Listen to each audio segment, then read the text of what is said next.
On the morning of June 13th, 323 BC, the city of Babylon was in utter chaos. It seemed as if a manic frenzy had gripped the Macedonian soldiers garrisoned there. The phalangites and various infantry had taken up arms against the horsemen of the companion cavalry. Open warfare was nearly at hand. After spending 13 years campaigning together across the known world, sharing in the glory and hardship, what could have pushed the Macedonians to prepare to kill one another like this? Well, the Macedonian king, Alexander the Great, had died only a few days prior, and left behind an empire so unimaginably vast and wealthy that it seemed ripe for the taking. It was a chilling preview for the next 30 years as the successors of Alexander, known as the Diadochi, would become enraptured in the wars, political intrigue, and marriage alliances that would draw the map of the Hellenistic world. Join me in our first episode of a new series covering the wars of the Diadochi, entitled To the Strongest.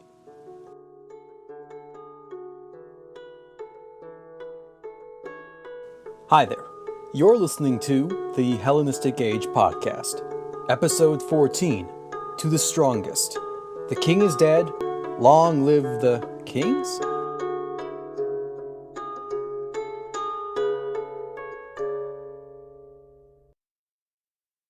In the wake of King Alexander's death, the leading officers and marshals of the Macedonian army had arranged a meeting in the ancient city of Babylon to discuss the matter of kingship, which had now been thrown into a succession crisis.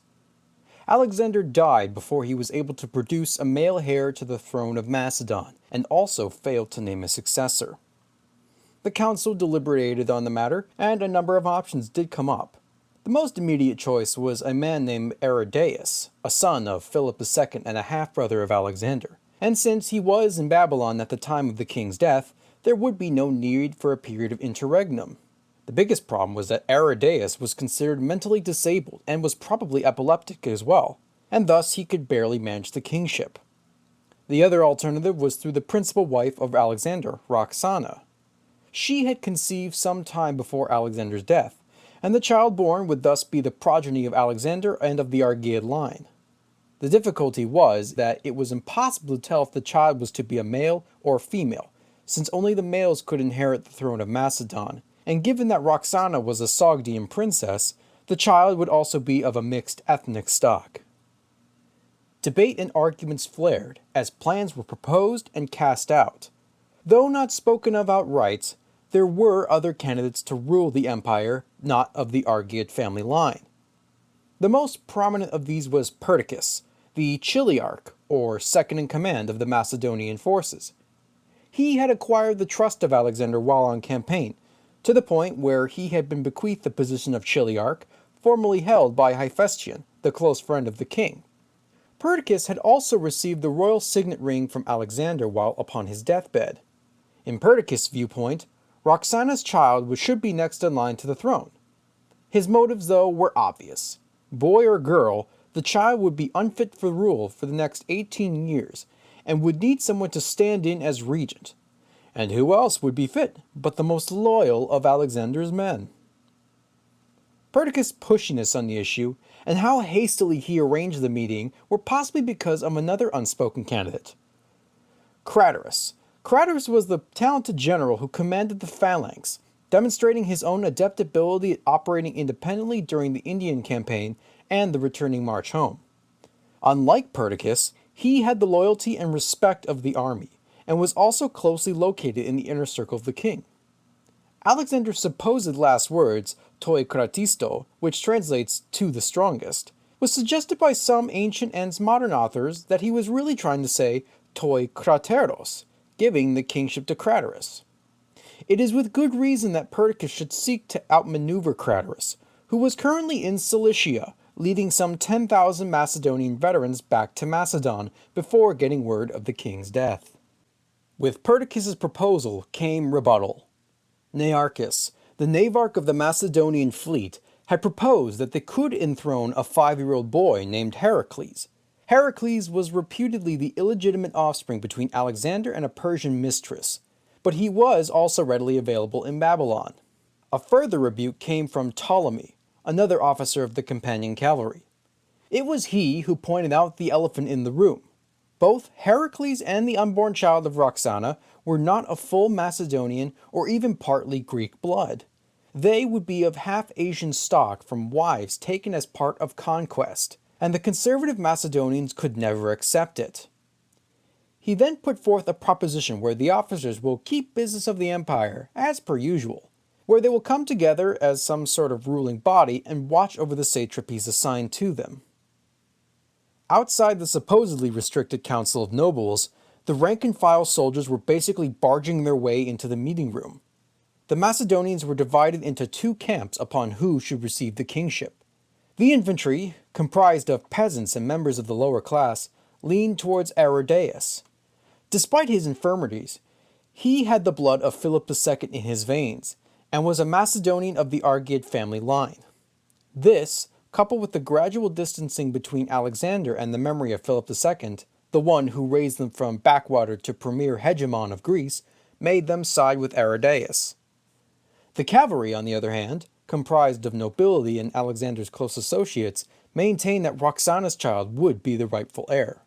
Things came to a boil when an officer named Meleager rallied the infantry, nearly inciting a riot in an effort to demand Aridaeus be enthroned.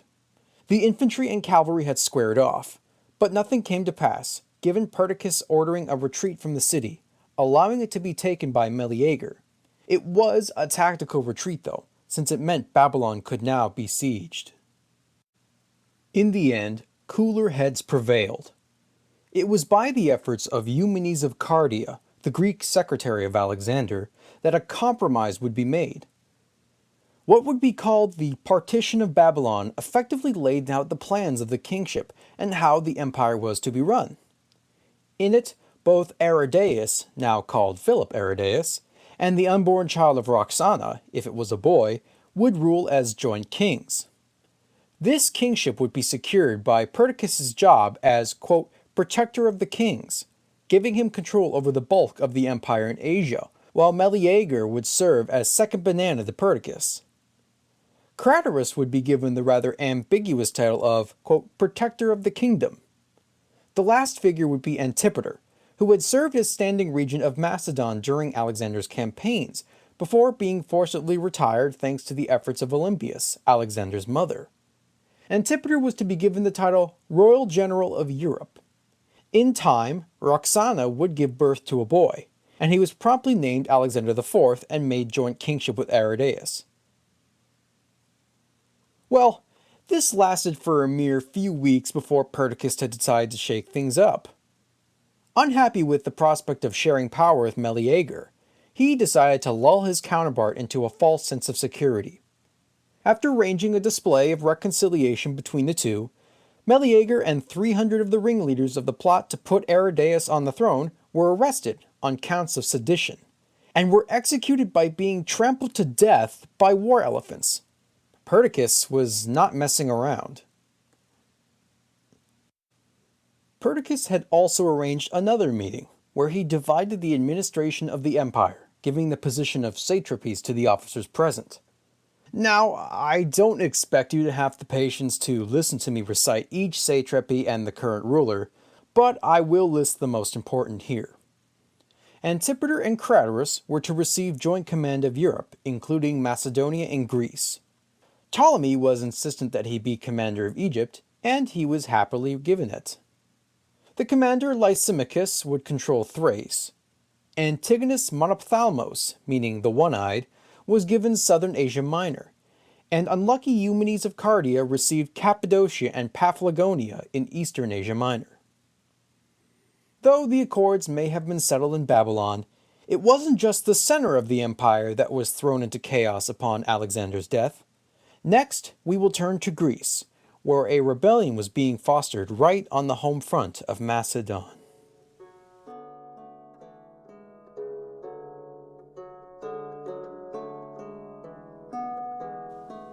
The Greeks were never particularly fond of Macedonian overlordship.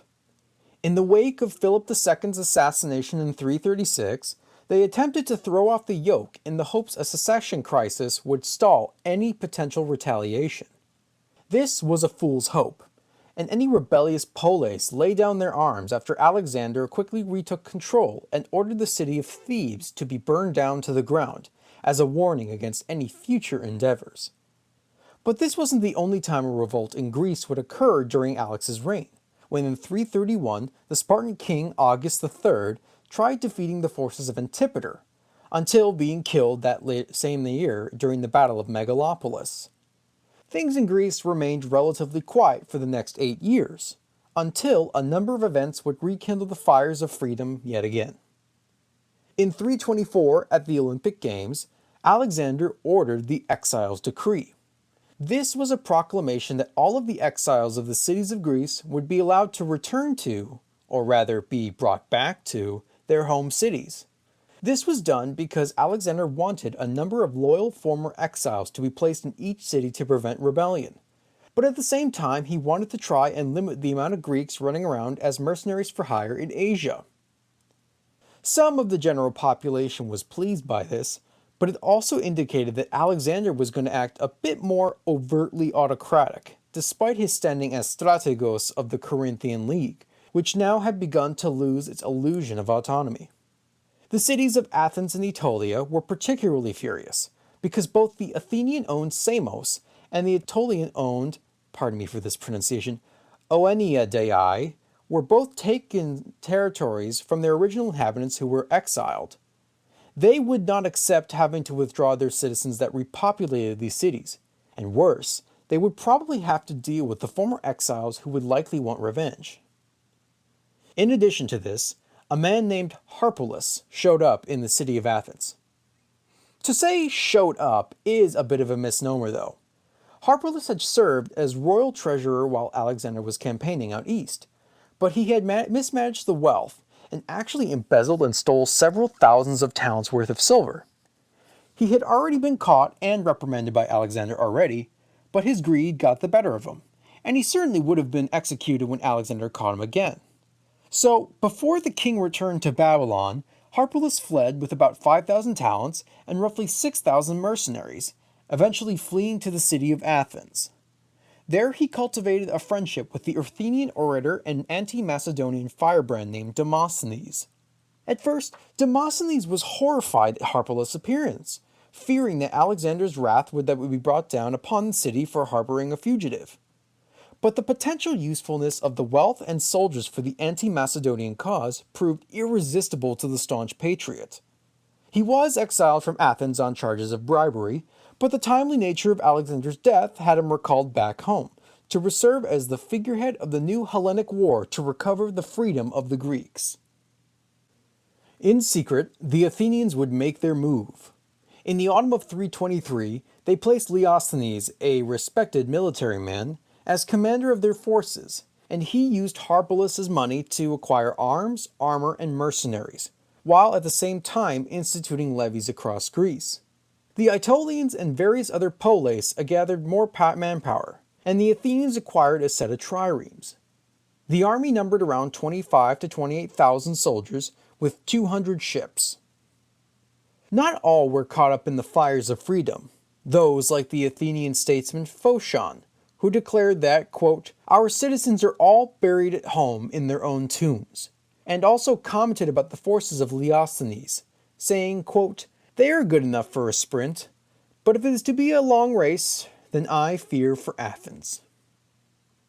Back in Macedon, Antipater was in a panic. Word reached him of the upstart Athenians, but his abilities were limited. Manpower was short, since the bulk of the military-aged men were sent as replacements to Babylon a few months prior, and the marine tradition was never as well developed in Macedon as it was in Athens. The total forces immediately available to Antipater numbered around 13,000 with 100 triremes. Antipater called upon Kreider, who was in Cilicia at the time, with the 10,000 veteran Macedonian troops returning home, to come and help as fast as he could. In addition to Kreider, with little options available, Antipater asked for the help of one Leonatus, reinforcing the proposal with a marriage alliance to one of Antipater's daughters. Leonatus was a former bodyguard of Alexander and acting satrap of Hellespontine Phrygia. He and Antipater never really liked each other much, But the real desire of Leonatus was to probably acquire the hand of Cleopatra, the half-sister of Alexander and daughter of Olympias, and potentially get the throne of Macedon. Cleopatra had sent correspondence to Leonatus proposing marriage, very likely at the insistence of Olympias, who probably sought to counter the marriage offer of Antipater, and get rid of the old fool once and for all. It should be mentioned that this is the period where women begin to play a more pronounced part in the affairs of Greek and Macedonian politics. Olympias could never accept being demoted to a secondary wife of Philip II, and even from her self-imposed exile in her native Molossia in Epirus, she had sought to channel her ambition through Alexander. News of her beloved son's demise was probably crushing to her, but it also meant that she was no longer going to be safe in a world without Alexander. She would take charge of her own safety, that of her daughter-in-laws Rakshana, and her grandson Alexander IV, and she would let no one stand in the way of the young child taking the title of Basileus. What would be called the Lamian War would begin on the outskirts of a town, conveniently called Lamia, located in central Greece near the famed pass of Thermopylae. Antipater had attempted to halt the progress of Leosthenes, but was overwhelmed by the latter's numerical superiority and retreated back to the main town. The Greeks then put Antipater under siege, but the Macedonians defended the citadel for several months, and even managed to kill Leosthenes with a well-placed stone to the head. The new Greek commander Antipholus could not break into the city, and the Greeks eventually gave up the siege in the spring of 322. This was likely spurred on by the arrival of Leonatus and his army of Macedonian reinforcements. The battle was tough, and it was thanks to the dogged determination of the Greeks and the outmaneuvering against Leonatus that victory for the rebels was gained. Leonatus himself was surrounded and killed, and the remaining survivors fled back to Antipater's camp. All seemed bleak for Antipater, until the arrival of Kreider with the 10,000 veterans in the summer of 322. Combining their forces with the surviving Macedonians, they numbered about 45,000 soldiers, larger than the remaining 25,000 Greeks. On September the 5th, the combined forces of Antipater and Kreider took the field, and crushed the Greek coalition, effectively ending any large-scale resistance. Most of the cities had surrendered, abandoning their Athenian allies. The people of Athens were terrified, thinking they'd be the next Thebes. Antipater was not as vengeful, though he would demand the complete submission of Athens, reducing the democracy to the rule by the statesman Phocion, and relocated several thousand Athenian citizens across Thrace and have a Macedonian garrison installed inside the city. In a moment where the sword actually is sometimes mightier than the pen, Demosthenes had fled Athens and committed suicide rather than letting himself be taken prisoner. A statue of Demosthenes was then erected, with the fitting inscription, quote, "If only your strength had been equal, Demosthenes, to your wisdom, never would Greece have been ruled by a Macedonian Ares." For his services in ending the Lamian War, Antipater rewarded Kreider with the hand of his eldest daughter, Philia, forming an effective alliance against the now concerned Perkis. Let us turn to events in the East, where Perkis was dealing with some problems of his own. But first, a word from our sponsor.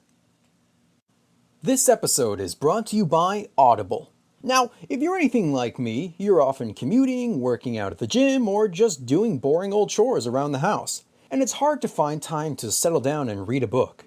That's why I like to use Audible. Audible provides an unparalleled library of audiobooks, original shows, and more, right at your fingertips, making it easy to take your favorite books or new finds on the go. As a special treat, Audible is currently offering a 30-day free trial membership. That's right, free. And you get a credit to the audiobook of your choice. I'd like to start off recommending my favorite history book, Caesar, Life of a Colossus, by Adrian Goldsworthy. Covering the life of the most well-known Roman in history, Julius Caesar, Goldsworthy illuminates the troubled final years of the Roman Republic and shows the consequences of one man's pursuit of power. To get this book for free and to find out more, go to audibletrial.com/Hellenistic Age Podcast. That's audibletrial.com/Hellenistic Age Podcast, and get started today.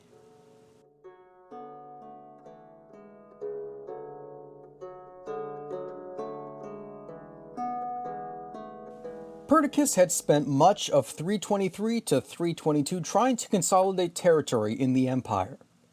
The land of Cappadocia, located in eastern Anatolia, was never fully conquered by Alexander. A Persian named Arirathes had remained king of the region and refused to submit. Eumenes of Cardia was given command over the satrapy of Cappadocia in the Partition of Babylon, but this probably just reflects the general disdain the Macedonians had for the Greek Eumenes, knowing full well that the land had to be conquered, and if Eumenes had died out in the field, well, then that's one less competitor. As a courtesy, Perkis had ordered that Leonatus and Antigonus Monophthalmos, whom I will just call Antigonus from now on, were to take Eumenes to Cappadocia and establish him as the satrap. Antigonus, never liking Perkis, chose to ignore that order, and Leonatus began to help Eumenes, but the offer from Antipater and Cleopatra was too tempting to resist staying.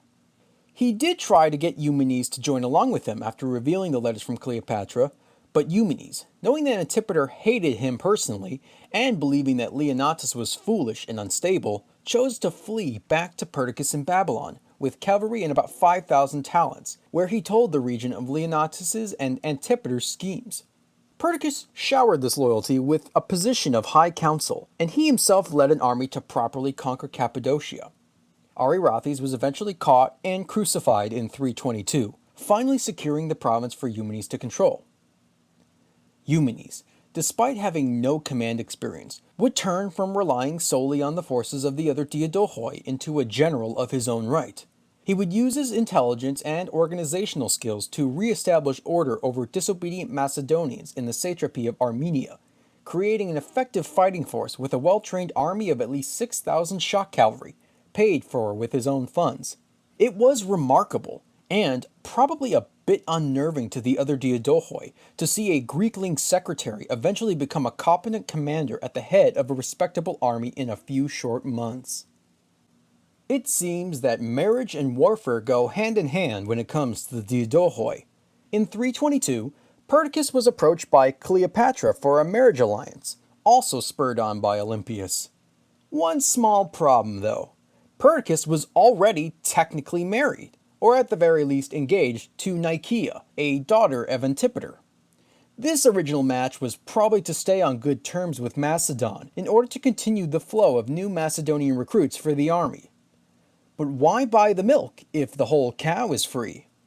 Now, that doesn't sound quite right, but it was clearly a more attractive offer to potentially get the entire kingship. And for Olympias, it was more tolerable to have Perkis as an enemy of Antipater rather than his friend. Perkis decided to do some more double dealing and continued to pretend to be married to Nicaea, while also accepting the offer of Cleopatra. Antipater, despite approaching his late 70s, was still as clever as he was observant. He quickly caught on to this sham and was infuriated by Perkis' betrayal. Events between 322 and 321 are a bit confusing, but there seems to be a story about a possible marriage alliance between Adaea, a niece of Alexander the Great, to Philip Aridaeus. The mother, named Sanaine, was on her way from Macedon to Asia Minor, when somehow a scuffle broke out between the escort of the two women and the envoys of Perkis, resulting in the death of Sanaine. This really did not go well in Babylon, where the soldiers rioted in question of why women of the house of the Argeads were killed. Things went from bad to worse when Antigonus arrived on the scene. I mentioned that Antigonus had refused to aid Eumenes in his conquest of Cappadocia, despite being ordered to do so by Perkis himself. Things remained relatively uneasy between them until the autumn of 321, where Perkis summoned Antigonus to explain himself for his actions earlier. Realizing that he was now caught between two sides, one led by Kreider and Antipater, and the other of Perkis, and also realizing that Perkis probably was going to have a quote-unquote accident befall him when he arrived in Babylon, Antigonus decided to cast his lot. He fled to Europe, informing all of the drama that had occurred in Babylon with the death of Sanaine and the marriage alliance with Cleopatra.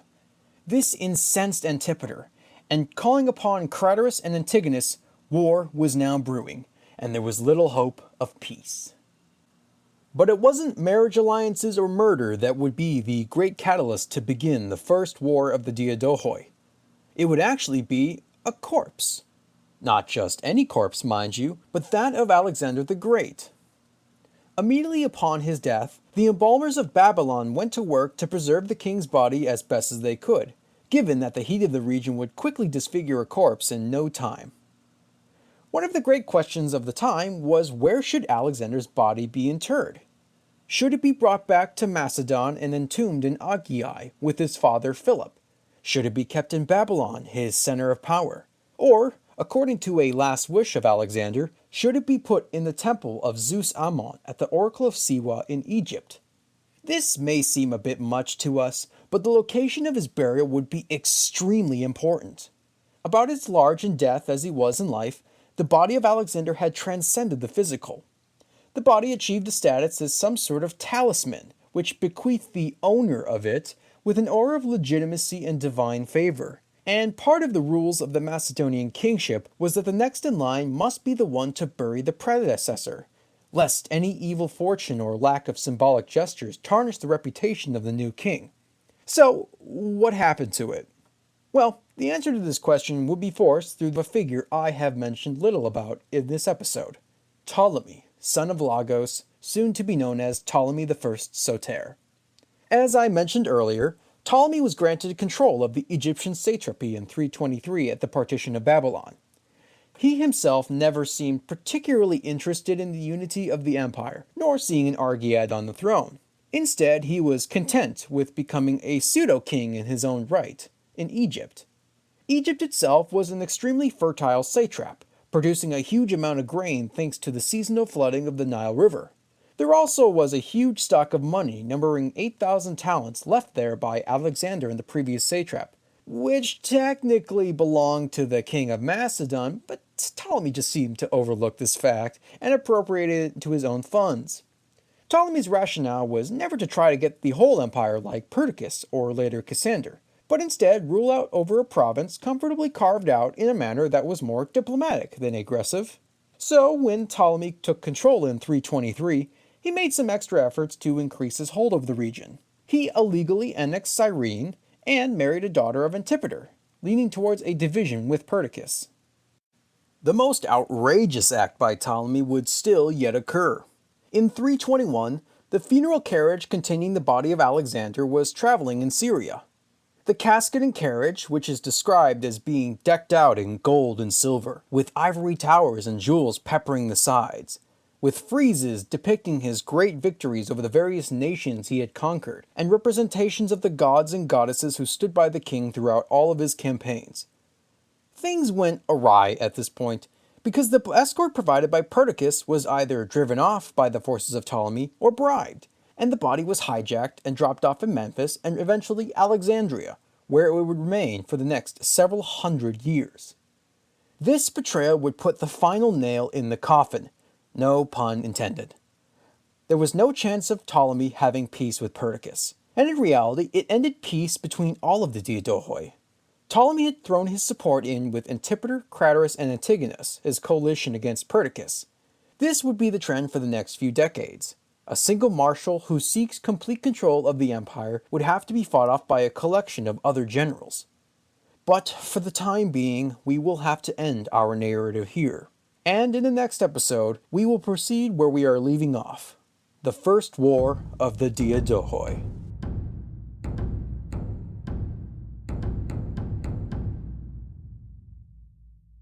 So ends another episode. I hope I've been able to provide a good survey and not overwhelm you with this period, since it's very complicated with far more prolific characters than the Alexander saga. Things can get confusing, but I hope to remedy any issues with an announcement. I now have a website. So each episode page will be packed with my sources, helpful images, and maps to accompany you if you need any assistance. It'll also include all my future book recommendations and a link to the offer provided by Audible. The site is located at HellenisticAgePodcast.wordpress.com, and I will include a link in the podcast description. It's still a work in progress and kinda sucks, but I plan to make it more user-friendly in the future. If you like this episode and want to hear more, you could listen to the show on iTunes, SoundCloud, or Stitcher. I am also on Twitter at HellenisticPod, that's all one word. Also, I would sincerely appreciate if you left a 5-star review on iTunes. That way it'll help the show grow in popularity so more can hear it. As always, thank you for listening, and until next time, this has been the Hellenistic Age Podcast.